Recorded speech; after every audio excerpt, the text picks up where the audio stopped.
سيادنا، السلام عليكم. الفضاء الرقمي هو عالم ديال الاتصال والفرص. خذ هاد اللحظة هادي مثلا، فالويب عطاك الفرصة باش انك تشوف هاد الكورس، بحيث غادي تتعلم من بزاف ديال الخبرات ديال الناس اللي حاولت نتحصل عليهم ونحط لك التجارب ديالهم هنا. هادشي واعر ياك. في الوقت اللي غتكمل فيه هاد البروغرام ان شاء الله غتكون قادر باش تكري دي زيكسبيريونس فيرتوال. تقدر تكون ما عندكش شي خلفية على التكنولوجيا من قبل، وهادشي عادي ماشي مشكل. حتى اذا ما كانتش شي خبرة فراه هاد البروغرام كافيك باش تكون واجد للخدمة في اقل من عام واحد.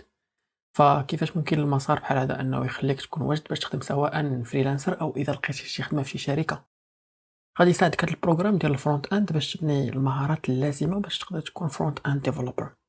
انطلاقا من التجربه ديالي والتجربه ديال بزاف ديال الناس، غادي تعرف كيفاش يمكن تصاوب او تبني مواقع وتطبيقات اللي مديفلوبيه مزيان والاستجابه ديالها كذلك سريعه، وكذلك ممكن اننا نختبروها. كذلك غادي نناقشوا مواضيع مثيره للاهتمام مع هاد الديفلوبر اللي طموحين، وغادي نحاولوا نخدموا مجموعه ديال التمارين باش نحسنوا المهارات ديالنا. اوكي، من المهم انك تكمل جميع الدورات اللي في البروغرام بالترتيب، بحيث انه غادي تكون كتعتمد في كل دوره على المهارات ديالك. بالرغم من انه كاين وقت اللي محددينه في كل دوره وكنوسعوا به، غير وكان انه البروغرام غادي بخطوات بوحديته. يعني الوقت اللي ممكن تقرا فيه هو الوقت اللي كنتي مرتاح ومسالي انك تقرا فيه.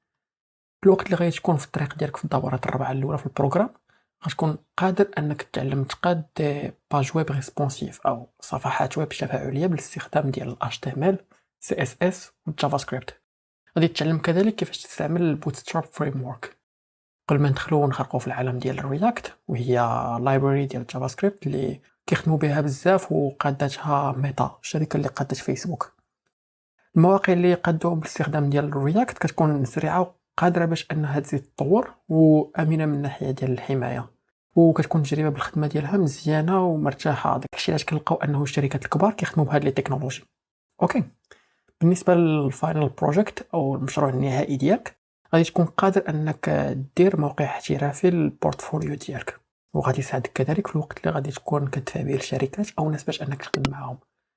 غتكون كذلك جاهز باش انك تتعاون مع ديفلوبرز وحدين اخرين، بحيث انه غتكون تعلمتي الخدمه بالجيت والجيت هاب فيرجن كنترول. فاذا كنتي كذلك باغي تخدم بشكل مستقل او في شي فريق صغير فما تخافش، لانه هضرنا كذلك على الاساسيات اللي خاصين بالتجربه ديال المستخدم.